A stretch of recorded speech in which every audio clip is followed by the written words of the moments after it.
In this demonstration, we're going to look at assembling Clipart in VCarve. Now VCarve has the ability to import .v3m files, and we're going to look at assembling some of the Clipart that comes free with the software to create this sports department sign that you can see here. We'll then run through and show you the Toolpath setup to cut this out on the CNC machine. So let's just go to File and Close. So let's go and create a new file. So in here we're going to specify some dimensions that we want to work with. So in this case I'd like to give this a width of 10 inches. We're going to give that a height of 6 inches. We'll set Z0 off the top of the material block. Material thickness that we're going to work with is going to be 1/2 inch. The XY position, we'll put that in the centre of our part. We're working in inches. Modelling resolution, I'll just keep that to very high. And then for the appearance, I'm just going to alter that and give that a cherry appearance. So then we could go now and press OK. Now before we go and start importing Clipart into our job, we're going to come over to the 2D view control. We're going to use this option here to tile the windows horizontally. That way I can see the 2D view at the top, and I can also see the 3D view at the bottom there. In order for me to access the Clipart, I need to come over to the Clipart tab. Now, as I mentioned in the introduction, VCarve only supports V3M Clipart, and so the Clipart that comes with this software are all V3M files. If you wanted to add extra Clipart to your library, you can do so by going to the Design and Make or the VectorArt 3D website and purchase V3M files from there. Now I've already installed the Clipart that comes with the software, and I've added those folders to my library folders within my library browser tab. And so you can see that just by clicking on these, I'm easily able to see the thumbnails for each piece of Clipart, and so it gives me easy access to view what I have available. Now to start this, I'd like to look at the panels and shields section. And I like the look of panel 12 number 3, so I could, if I wanted to, just drag that either into the 2D or the 3D view, or I could just double click that and that will automatically put that in the centre of my job. And if we go into the modelling tab, we can see there that that has been added to my component tree. I have a component here selected, I have a grayscale of that component, and I also have the actual 3D component there in the 3D view. So the component tree allows me to organise my components. So anytime that I bring in additional pieces of Clipart into my job, we'll see those viewed in the component tree here. And I could look at altering the combine modes, add in new levels and change the orders of those in order for us to create a composite model that we can see in the 3D view. And the levels help us to keep our components organised. By default, it's called level 1. If I wanted to, I could rename that by right mouse clicking, using the option here to rename the level. I'm just going to call that base, as that's more appropriate to what I'm working with. So I know now that my panel is sat within the base level, as it's at the bottom of our component tree. And when we assemble Clipart, we work from the bottom up. Now if I wanted to, I could take that component, I could select it again to put it into transform mode, and if I wanted to, I could just dynamically change the size of this, or I could squish that in if I wanted to, I could zoom out and rotate it, and so on. And if I just go and undo that, then we'll undo that again, and if I wanted to, I could just double click that component in the 3D view, and I could just dynamically change the size of this just using the handles in transform mode. I could also do that in the 2D view if I wanted to. I could shrink that down, and you can see how easy it is for me to transform the shape of the piece of Clipart that we've got there. If I wanted to, I could be a bit more precise into the sizing of this, so I could go into the drawing tab and I could use the transform objects tools and use the set selected object size option. In this case I'm just going to unlink XY for this, and then we're just going to go and type in a value here. We're going to make that 7.5 by 5, and you can see that I'm putting in precise values in here. I can just apply that and it's going to update that for me. Then I could go ahead and close that down. So what I'd like to do now is start adding pieces of Clipart to sit on top of the panel that we've got. So to help me keep organised, let's go into the modelling tab. I'm going to look at adding in a new level as we're working with a new element of the design. To do that, I can just select the base level, right mouse click, use the option here to insert a new level. You can see it's added that new level. Again, let's just right mouse click and rename that and name it something more appropriate for what I'm doing. In this case, we're just going to call this level the detail level. We can see here by the combine mode, this level is adding on top of the base level, so anything that we create now is going to be added into the detail level because it's bold, and anything that we add in there is going to ultimately add on top of the panel that we can see in our composite model in the 3D view. So now that we've prepared our component tree by adding in this detail level, let's go and bring in some clip art. So we'll go to the clip art tab. Okay, so we were last on the panels and shields section. We're creating a sports department sign, so let's take a look in objects and people. And again, we just scroll through and see what we like the look of. You can see here we've got a soccer ball, so let's just drag that into the 3D view there. And then if I wanted to, I could go into the drawing tab and then size that up precisely. So let's set the size of that. I'm going to make that 2 inches by 2 inches, so we're going to link XY here, and then we're going to go and press apply. We can see that's automatically been updated there, and I can see the size of that, and I'm happy with that. We can close that, and then again I could just take that and just look at roughly positioning this in place. Let's go back to the clip art tab and we'll take a look at other pieces of clip art that we've got available here. Okay, so you can see we've got a football. Let's just double click that to bring that into my job. And again, if I wanted to, I could just take the handle here, hold down shift, just dynamically alter the size of that. I could do that in the 3D view also. So again, I could just bring that down. If I wanted to, I could rotate that a little and then move that over maybe. And then we could just bring that down a little bit more just to keep that in proportion with the soccer ball that we've got. And just position that up there. Okay, so if we take a look at our 3D part at the moment, if I just maximise the 3D view, then I could just rotate that until I'm happy with the layout that we've got here. What we need to do is look at how these the soccer ball and the football are relating to each other. We can see that there's a blend here. What I'd like to do is have the appearance that the football is in front of the soccer ball. So to do that, what we can do is go and check the properties of these components, and I can do that by going into the modelling tab if I wanted to, and we could go and select the properties form here. And if I wanted to just change in between these, you can see that the properties form is being updated according to which component I have selected. And so we can see by looking at that soccer ball, there's this area of green, and this green is the software's way of telling us that there's part of that component being obscured by a neighbouring component. And we can see that by looking at the football. It's the football that is blending over the soccer ball that we've got here. So as I said earlier, we need to alter the heights to give the appearance that the football is going to be sat proud or in front of the soccer ball, and the soccer ball is going to be in the background. So to alter the heights, we can just simply come over here and use this option to alter the shape height. If I wanted to, I could just switch through the slider here to alter the height, or I could be a bit more precise and just put in a value in here. So let's just say 0.1, and I'll press spacebar to enter that in. Okay, so I think that's enough detail in here. What we could do is just switch to the football and then look at how we can alter the height of the football to ensure that this green area that we can see here is completely proud of the soccer ball in the background. So again, we could just look at maybe increasing the shape height of that.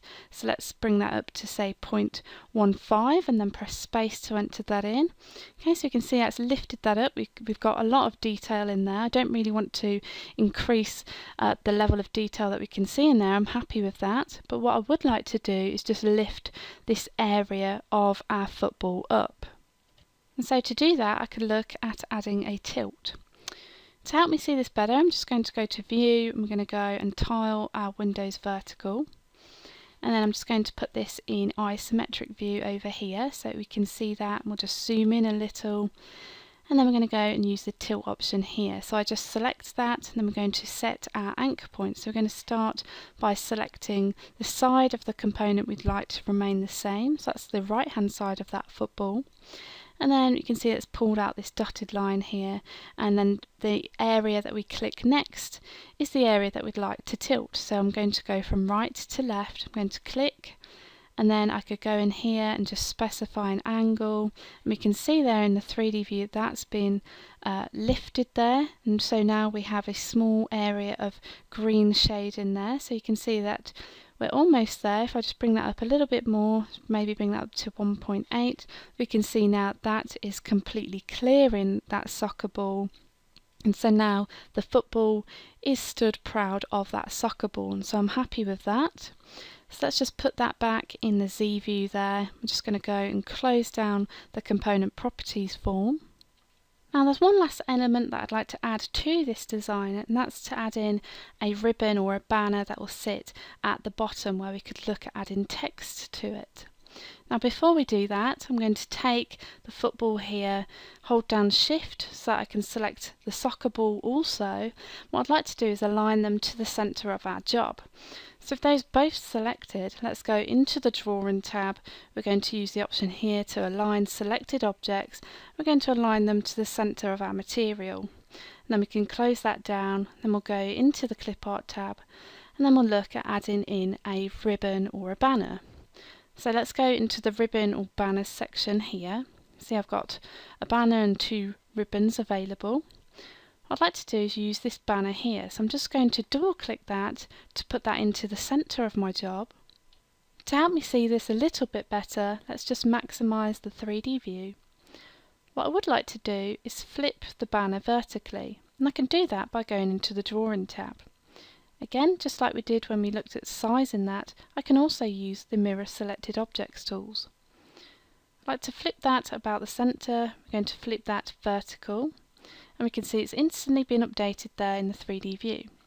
Let's just close that down. I'm going to stay in the 3D view. We'll just look at altering the layout here. With that selected, let's hold down Shift, and I'm just going to drag that ribbon or the banner down to the bottom here, just so it's sat below the soccer ball and the football. So I'm happy with the positioning of that ribbon, but what I would like to do now is maybe alter the position of the soccer ball. So let's just take that, and then I could just look at moving that up a little, and maybe even make that a little bit bigger just by pulling on one side, the top corner handle here, and then again let's just move that up a little just to fill that space a little more.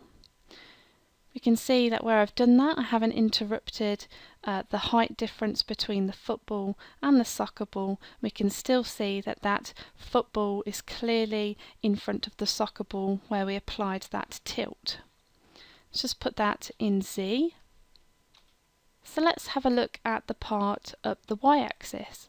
So we can see that we have quite a lot of height in that ribbon there.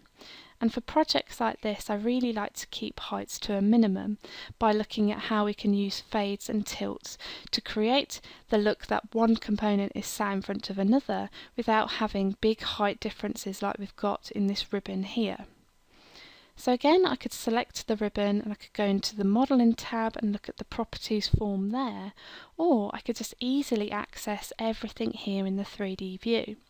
So let's just put that in isometric view. I'm just going to double click on the ribbon, then I'm going to click that again, and that's put that in transform mode, and you'll see that there's this blue node at the bottom of our component here, and if I select that, you can see that's brought up a very small properties form. And so working with that small properties form, it just makes my work in progress a lot quicker to switch between different components and using the options within the properties forms to alter them, where we see the instant results here in the 3D view. So with that ribbon selected, just going to go and actually up the height of that, so we're going to make that 0.2, and I'm going to press space to enter that in. And then what I'm going to do is I'm just going to fade the component down from the top to the bottom, so that we're reducing the height of the bottom of the ribbon here. So I'm going to use the fade option. I'm going to set my anchor point. I'm going to make the start point at the top here, and my second point is the area that I'd like to fade, so I'm going to click underneath the ribbon, so fading from the top down to the bottom of the ribbon. We can see that the software's done that at a default of 50%, so the bottom area of the ribbon is 50% lower than what it was originally. And so I think I'm happy with the way that that looks. So then we can move on and just tilt the view just to check how the football is relating to that ribbon. And so we can see it's fairly close. If I zoom in there, you can see we have a fairly close blend there. So I may want to look at also applying a fade on the football just to lower the bottom area of that football so it's sat completely below that ribbon. So put that back in ISO view, and I'm going to take that football. So you can see I can just easily switch between components, and then we're going to look at using a fade. So we're going to set the anchor point and go from the top to the bottom. Again, it's going to do that default 50%. Let's just take a look at that. Okay, so that's not too bad. I could just maybe up that a little bit more. We can see now that that banner is completely proud of the football there. We can see we haven't interfered with the soccer ball either. Our football is still completely prominent of the soccer ball, and so I'm happy with that. We'll put that back in ISO view. And so we can see how powerful the options that we have available in the properties form enable me to create a model where overlapping areas are either in front, behind, or blending into one another. So then we can just close that properties form down. The next thing I'd like to look at is just applying a smooth filter to this ribbon, just to soften the edges that we can see there. So to do that, I'm going to take that, I'm going to go into the Modeling tab, I'm going to use this option here to apply smooth filter to selected components. The software is just going to take a moment to calculate that, and it will smooth that at a default of 50%. So you can see here we have softer edges than what we had originally, so we've got more pleasing results there. So I'm happy with that, so we'll just go and press OK. Put that in the Z view, then we're going to go into the Drawing tab. I'm just going to tile our windows vertically, and then we're going to go and maximise the 2D view. Choose this option here to zoom to fit. And the next thing that I'd like to do is look at adding text that would ultimately look at VCarving onto our ribbon. So to create text, I'm going to come over to the Create Vectors section. We're going to use this option here to draw text. In here, I just type the text that I'd like to create. So I'm just going to type in Sports Department. The font is going to be true type, and then we could use the drop down menu to choose a font. In this case, I'd like to use this one here. I'm going to align that to the centre. My text height is going to be 0.35, and then I could just go ahead now and press apply. You can see that's added that to my 2D view there. I can close that down. So with that text, what I would like to do is align it to the curvature of the banner that we've got here. So to do that, I need to create a vector that represents this bottom area of the banner. So that's just going to create vectors. We're going to draw a polyline, and I'm just going to click here, then click to the end of the banner there. I'm just going to right mouse click to deselect that. And with that selected, we're going to go into Node Edit mode, where I can alter the curvature of this vector. I can do that by right mouse clicking, use this option here to turn that into a Bezier. We can see that we now have these handles which I could pull down and really alter the shape of that vector. So we can see now that that is roughly following the bottom edge of my banner. So let's just go into normal selection mode.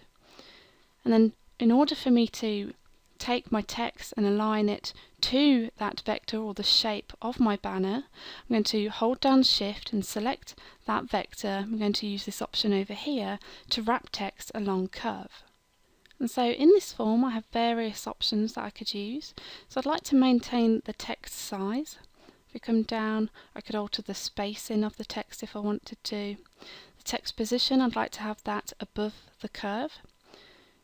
I'd like to put in an offset distance, just a small one of 0.1. I'm going to align the text to the middle, I'm going to align that to the curve, and then if I press apply we can see how that looks. If I just zoom in there, see it's not too bad. If I wanted to, I could increase the text spacing, so that's just going to space that out a little bit for me.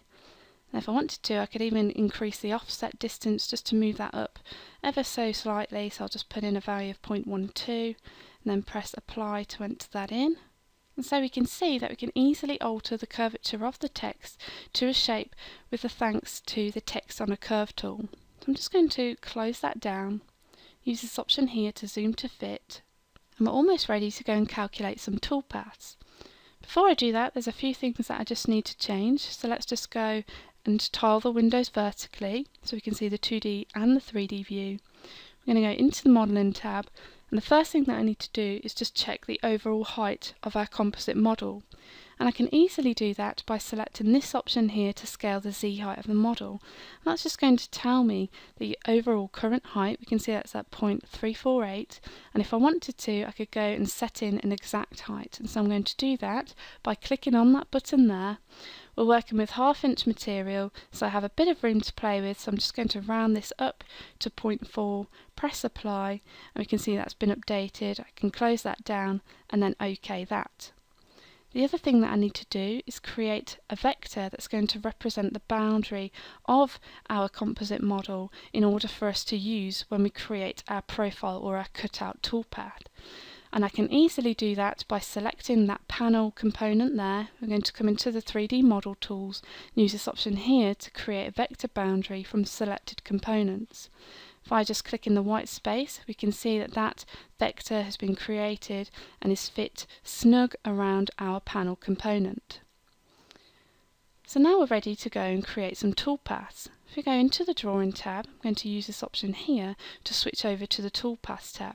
That's just going to temporarily hide the design panel, and we can see on the right hand side that's now opened up the toolpaths tab. And so the first thing that we need to do is set up our material. So we're going to use this set button here, and this is where we relate the virtual setup of our part to the physical setup that will set up on our machine. So the first thing that I'm going to do is set up my Z0. I'd like to Z0 off the top of the block. Material thickness that we're working with is 1/2 inch. My XY position, I'd like to have this in the lower left hand corner. Then we move on to the model position in material. And if I wanted to, I could just use the slider here. So we're positioning the model within our material block. We can see in the image here that our model is represented by this lighter colour here. If I wanted to, I could just type in a specific value. I'm going to put in a value of 0.05 in here above the model, and that's just so that we can avoid any flat spots if we're cutting that out. We then move on to the rapid Z gaps above the model and the home and start positions. We're going to ensure that they're safe enough for the tool to clear any clamping mechanisms that we may have in place. And then we could go ahead and press OK. So the first toolpath that we're going to create is going to be a 3D roughing toolpath. And that's going to enable us to hog out the majority of the material with a larger tool to make it safe for us to come back afterwards with a smaller tool in order for us to run our finishing toolpath. Now, as we already have that vector boundary, I'm going to take that, I'm going to come over to the 3D roughing toolpath. And so in here, this is where we enter parameters for the toolpath, and we start by selecting a tool. And so if I use the select option here, that's going to open up the tool database. And this is the area of the software where we can enter and edit any tooling that we have available to us with appropriate parameters for our particular machine and materials that we're planning to cut. In this case, I'd like to use a 1/4 inch end mill. You can see all of the settings in there.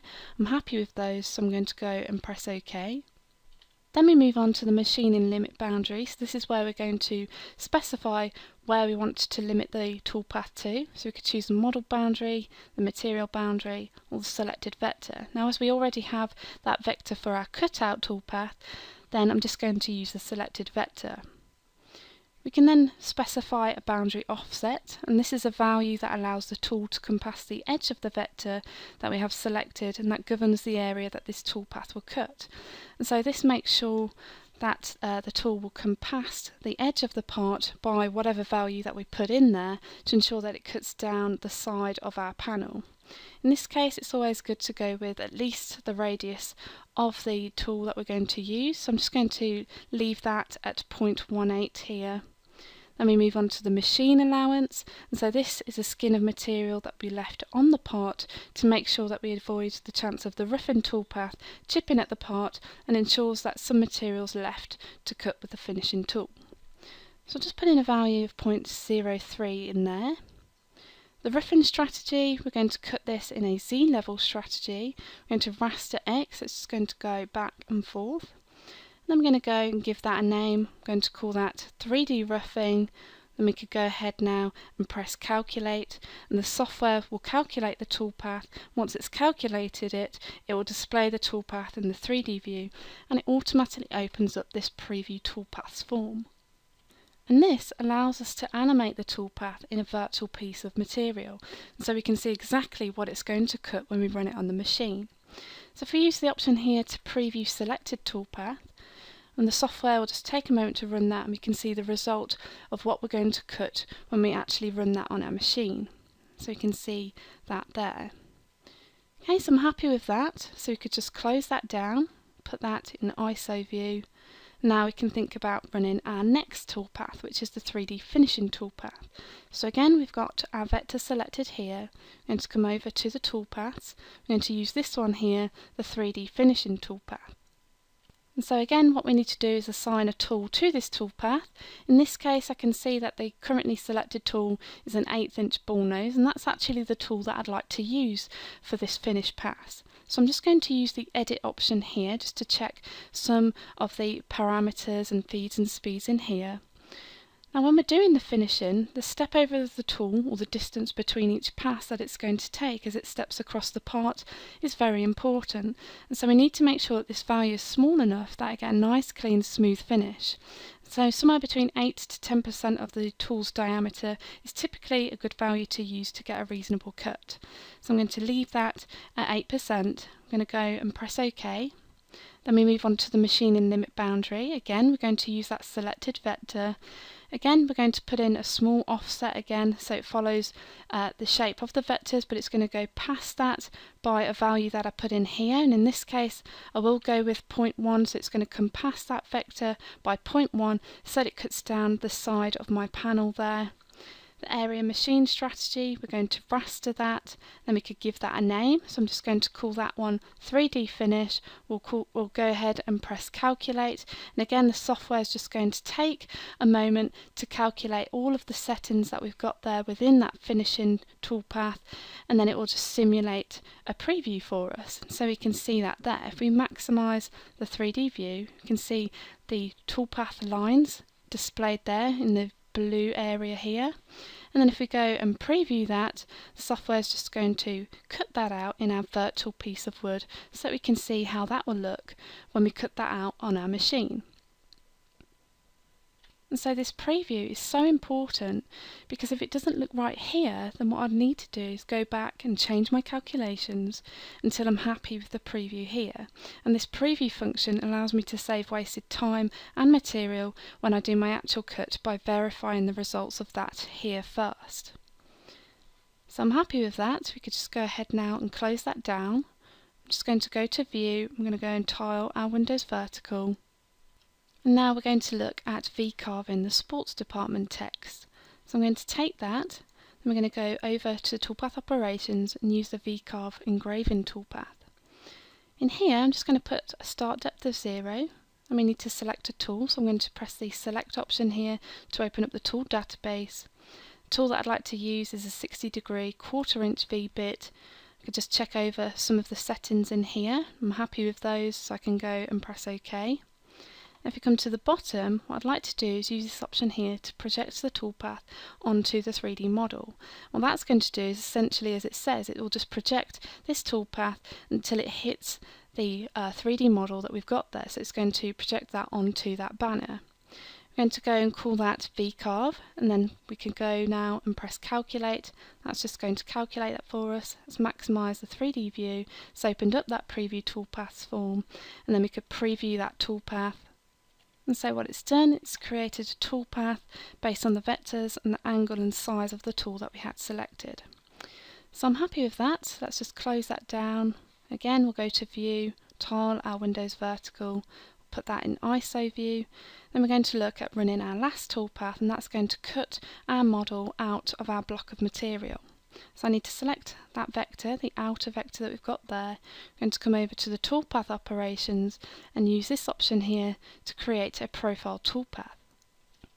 So here we need to specify our start depth. So we're going to start at 0. Our cut depth, we're going to cut all the way through the material, so we're going to make that 1/2 inch.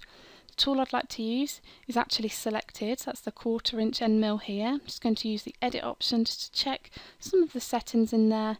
I'm happy with those, so I could go now and press OK. We're going to machine vectors outside, so it's going to come outside of the vector and just follow that vector around the outside. So we'll use that option there. Now I need to drag this down. If I wanted to, I could add tabs to the toolpath. And so I'd use this option if I didn't have an appropriate hold down system in place, and it will essentially just add in tabs so that it secures the part to the block of material, in which would then look at manually removing that once the machine's finished cutting out that part. In this case, I'm going to assume that I have appropriate hold down system in place, so I'm not going to add tabs this time. I'm going to come down, name that toolpath, we're going to call that profile, I'm going to press calculate. You can see again it's created the toolpath there. If I maximise the 3D view, and then let's just go and preview that toolpath, and then we can go and see how that would look when we cut that out. If I wanted to, I could just double click on the waste material that we don't need here. So I just double click on that, and that's going to remove that for me. So now I have a good representation of what our carved part should look like after we've ran these 4 toolpaths that we just calculated. And if I wanted to, I could just go and save a preview image. That way I could go and send that as a proof to my customer before I go and cut that out on the machine. So at this point, if I'm happy with it, and I'm ready to go and output this data and send it over to the CNC machine. And so to do that, if we just close this preview toolpath form down, so then I'm going to select the toolpath in order that I'd like to output these. So I'm going to take the 3D roughing, use this option here to save the toolpath. You can see that 3D roughing is under the toolpaths to be saved option here. We then need to choose an appropriate post-processor from the drop-down list, and this will format the data for my machine tool or for the control software I use to drive my machine tool. In this case, I'm just going to go with the standard G code in here, then we'll go ahead and press Save Toolpaths. Then we could go and select the next one, press Save, and so on. So let's just close that down. And so with those toolpaths saved, we could put them on a thumb drive or send them across the network over to our CNC machine and cut those out. And so that completes this tutorial, where we've looked at how we can take the free Clipart that comes with the software. We looked at how easy it is to just size and position those components using the Transform Objects tools. Looked at how quickly and easily we can assemble them with the help of the levels, and how we can alter the component properties to ensure that overlapping areas have the correct heights. And once we created that finished composite model, then we saw how easy it was to set up our material for machining and run the toolpaths to cut that out. And having the ability to preview our toolpaths means that we can preview how the part will look before we cut it out, saving us time and material stock. And so that concludes this tutorial. Thank you for watching.